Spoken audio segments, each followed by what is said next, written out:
Selon les explications de leurs représentants devant notre caméra, ils étaient au total 700 agents qui travaillaient pour les comptes de l'entreprise NB Mining, désormais MCK. À ce jour, ils sont au nombre de 350 agents qui sont non seulement impayés, mais aussi renvoyés de la dite entreprise. Et parmi eux, il y a les parents, les blessés, dont les autres ne savent supporter leurs femmes et enfants. Aussitôt arrivés, ils ont été reçus devant les bâtiments de l'inspection du travail par les chefs de division qui a longuement échangé avec ces pauvres agents en plein air.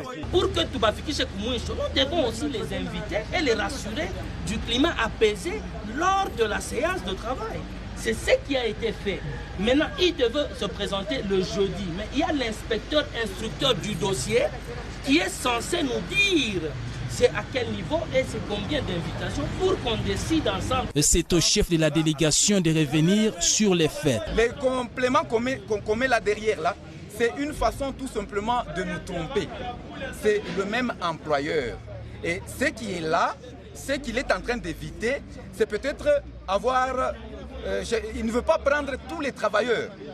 Il a pris un nombre de travailleurs et il a désintéressé un autre nombre de travailleurs.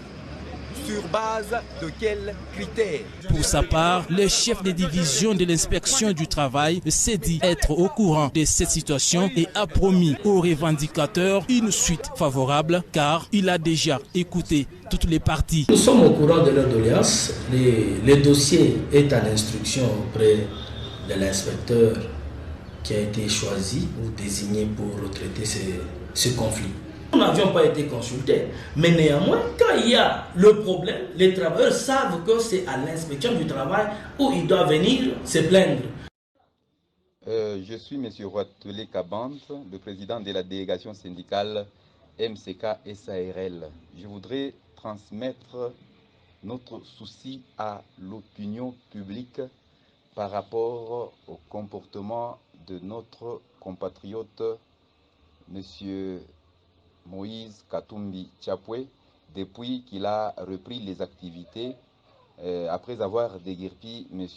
Beviradji des installations. Je pense que tout le monde connaît bien le dossier qui était entre Pascal Beviradji et Moïse Katumbi Tchapwe, qui du moins nous en tant que travailleurs, simples travailleurs, nous ne connaissons rien ou nous n'avons pas d'intérêt là-dedans. Nous en tant que travailleurs, nous ne connaissions que prêter nos services et à la fin du mois qu'on nous donne l'argent. Voilà les conflits qu'il y avait eu, nous disons et nous répétons que pour nous, nous n'y sommes pour rien.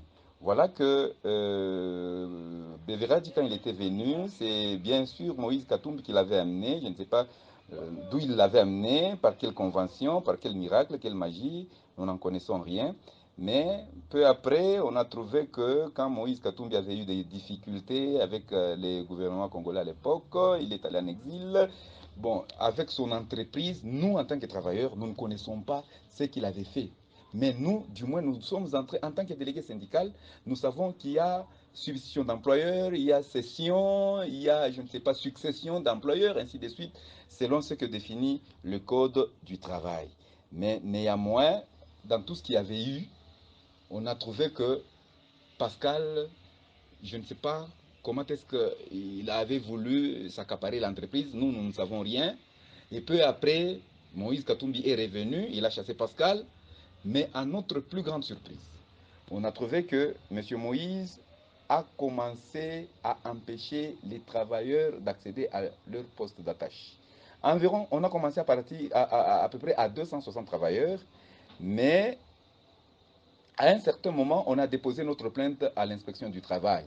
Quand il a trouvé qu'on a déposé la plainte à l'inspection du travail, il a commencé à rappeler certains travailleurs dans le groupe qu'il avait empêché de, n'est-ce pas, accéder à leur poste de travail. Qu'à cela ne tienne, il y a toujours un grand nombre de travailleurs qui n'ont pas de boulot jusqu'à preuve du contraire. Voilà néanmoins ce qu'il y a eu. Maintenant, à ce niveau, le problème est au niveau de la médiation. Au niveau du gouvernorat, puisque à l'inspection du travail, les représentants de Moïse Katumbi ne venaient pas, ils fouillaient, puisqu'ils savaient qu'ils avaient tort, ils fouillaient, ils ne venaient pas.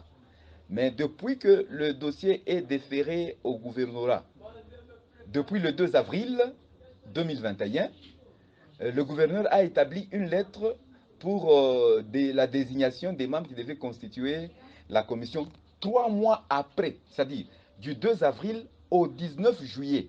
C'est alors que le gouverneur a fait quoi? A établi une lettre pour constituer, donc qu'on lui désigne les membres qui doivent constituer, n'est-ce pas, la commission de médiation. 3 mois après, comprenez un peu, en même temps, les agents sont en train de moisir de faim. Depuis le 19 juillet jusqu'à ce jour, toutes les parties ont déjà amené leurs candidats. Mais jusque-là, le gouvernorat ou le gouverneur n'a pas encore fait la médiation établie, la commission de médiation. C'est ce que nous sommes en train de demander. Donc depuis le 19 juillet jusqu'à aujourd'hui, nous sommes déjà au mois de fin décembre, fin plutôt septembre.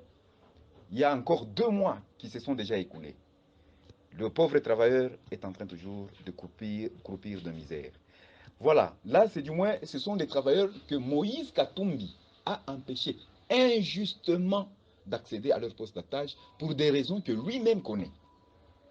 Sans notification, sans encore ce que je peux ajouter, des comptes finaux.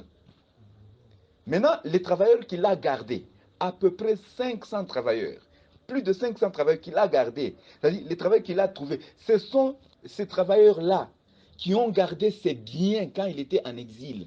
Il les a trouvés, il a trouvé ces biens-là. Il a réduit l'ancienneté à 0. Réduire l'ancienneté à 0. Alors qu'il y en a qui ont plus de 18 ans d'ancienneté. Il y en a qui courent déjà vers leur retraite. Et il y en a même un papa qui venait d'être décédé, qui lui était resté peut-être quelques mois pour aller en retraite. Mais quand il est décédé, croyez-vous-en, on lui a donné un décompte final équivalent à 1 année de prestations, alors qu'il avait déjà fait plus de 14 ans ou plus de 13 ans de service. Quel niveau de cruauté que nous pouvons en tout cas décrier de toute notre voix. C'est ce que nous sommes en train de dire, que les autorités compétentes puissent se saisir de ce problème pour voir comment est-ce qu'on peut chercher à déguerpir l'état de ces travailleurs dans ce qui se retrouvent. C'est ce que nous sommes en train de déplorer. Moïse Katumbi, c'est notre compatriote congolais, et il a mis de côté la délégation syndicale. Là, réellement, c'est quelque chose, si je peux traduire très bien, douteux, puisque la procédure pour mettre la fin de mandat d'un délégué syndical ou de la délégation syndicale, il y a une longue procédure. Mais lui, quand il est arrivé, il a mis de côté toute la délégation syndicale et même le bureau permanent. Moi, ici qui vous parle, c'est M. Ouattara Kaban, le président de la délégation syndicale. Voilà du moins notre souci, voilà du moins notre cri, nos larmes que nous sommes en train de lancer vers les autorités compétentes, du moins pour qu'ils comprennent le sérieux du problème et de saisir la balle à bon et voir comment est-ce qu'on peut déguerpir le travailleur dans son état misérable qui se retrouve, cet état que Moïse Katumbi a obligé ce travailleur ou a imposé aux travailleurs de vivre. Les travailleurs qu'il est en train d'utiliser n'ont pas de contrat de travail jusqu'aujourd'hui. Donc ils sont considérés comme des tâcherons. Comme ici on a un terme qu'on dit les journaliers. Croyez-vous-en. Maintenant, où est-ce qu'il nous amène, lui qui est ambitieux d'être désormais président de la République de notre grand Congo? Que tout celui qui peut être capable de lui faire parvenir notre doléance, qu'il puisse le faire, puisque nous en avons déjà fait autant de fois, mais sans suite. Nous lui avons même adressé une lettre propre à lui-même, M. Moïse Katumbi. Nous sommes allés chez lui, on a déposé, son service de protocole a reçu ça. Et nous avons un avis de réception avec ça. C'est pourquoi j'ai dit que nous aurons des éléments beaucoup plus élaborés avec le temps, avec toutes les preuves à l'appui.